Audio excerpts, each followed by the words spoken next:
एक अच्छे भक्त का लक्षण क्या है? एक संत भये नरसी जी। नरसी जी के बेटा भी भरी जवानी में भगवान के घर चले गए। नरसी जी के बेटे की मृत्यु हो गई। जब नरसी जी के बेटे की मृत्यु हुई तो लोगों ने कहा, नरसी तुम रोते नहीं हो, तुम्हारा बेटा मर गया, तुम रोए क्यों नहीं? नरसी जी ने कहा, मैं क्यों रोऊं? वो मेरा बेटा कब था कि मैं अपने बेटे के लिए रोऊं? बेटा मेरा नहीं था, भगवान मेरे हैं, गोविंद मेरो है, गोपाल मेरो। बेटा मेरा कभी था ही नहीं। बेटा तो देने वाला कौन? भगवान। सबके बेटा बेटी देने वाला कौन है? सबको देने वाले भगवान हैं। तो हम कौन होते हैं ये कहने वाले कि ये बेटा मेरा है, ये बेटी मेरी है? ना तो बेटी मेरी है ना तो बेटा। ना बेटी की आंख मैंने लगाई ना बेटे की आंख मैंने लगाई। सबको बेटा बेटी, सबको संसार, सबको ये जीवन देने वाले भगवान हैं। वो तो अज्ञानवश हम मान लेते हैं कि ये बेटा मेरा, ये बेटी मेरी।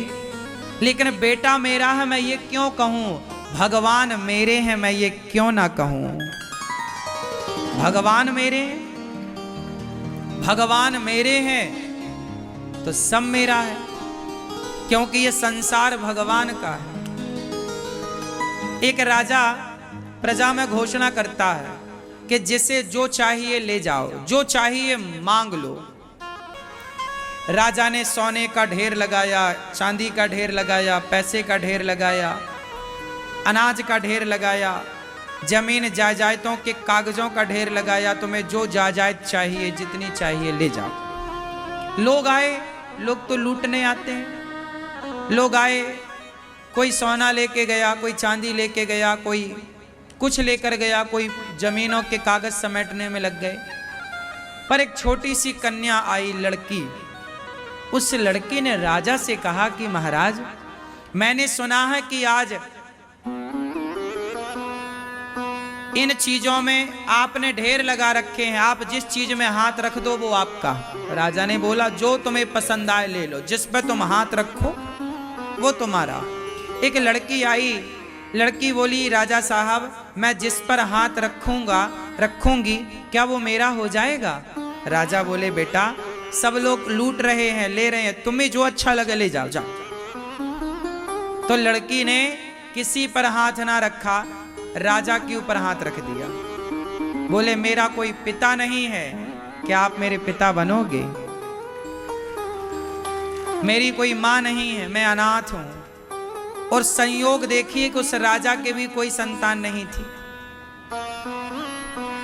तो राजा को चुन लिया उस लड़की ने। तो लूटने वालों ने तो थोड़ा बहुत लिया होगा, सीमित लिया होगा, पर लड़की ने तो राजा के धन को नहीं, राजा को ही ले लिया। और जब राजा को लिया तो अब राजा की सारी दौलत लड़की की।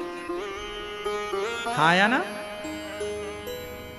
तो भगवान ने भी ढेर लगा रखा है, बेटी का, बेटे का, दौलत का, पद का, प्रतिष्ठा का। तुम्हें क्या चाहिए?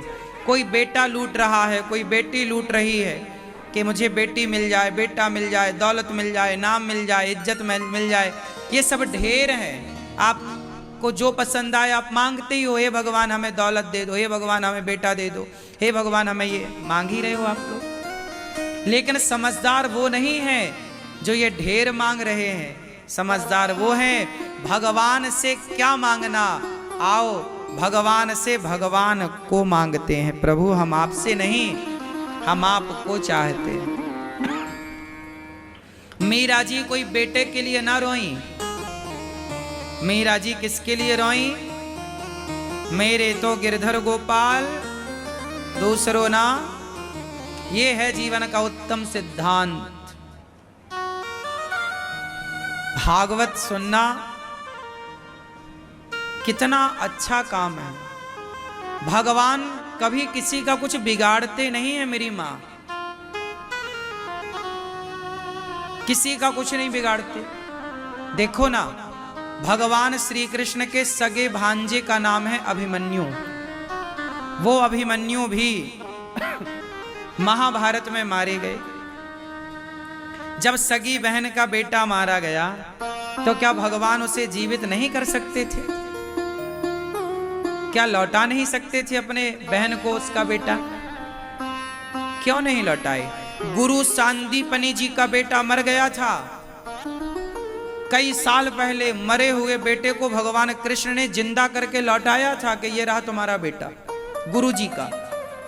जब गुरु जी का बेटा आपने लौटाया, कंस ने जितने देवकी के बच्चों को मारा था, उन सारे देवकी के बच्चों को माता देवकी के कहने पर भगवान ने वापस किया था। पता है आपको?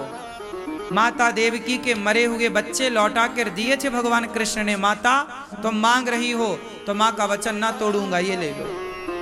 मरे बच्चों को जिंदा किया। भगवान कृष्ण भगवान है ना, कर्तुम अन्यथा कर्तुम सर्व सामर्थ्य भगवान। भगवान क्या नहीं कर सकते? तो भगवान ने भी मरे हुए बच्चों को गुरु जी के और माता देवकी के बच्चों को लौटाया। जब दो लोगों के बच्चों को लौटा चुके हैं तो फिर बहन का बेटा मरा तो क्यों नहीं लौटाए? अब ये सवाल आपसे है, उत्तर दो। जब गुरु जी का बेटा लौटाया, मां का बेटा देवकी मां के 6 पुत्रों को लौटाए जो 6 कंस ने मार दिए थे, तो फिर बहन का बेटा क्यों नहीं दिया? भगवान बोले कि उस जगह मां की आज्ञा थी, उस जगह गुरु माता की आज्ञा थी। लेकिन ये संसार का नाम मृत्यु लोक है। सुभद्रा, सुभद्रा बहन, देखो अभिमन्यु की आयु इतनी ही थी। वो इतने के लिए ही आए थे, इतना काम करने के लिए ही आए थे। ये मृत्यु लोक है, इसमें ईश्वर की मर्जी से रहना चाहिए। भगवान, अब आप कहोगे कि जब भगवान ने सबके पुत्र बचाए तो सुभद्रा का क्यों नहीं? सुनो,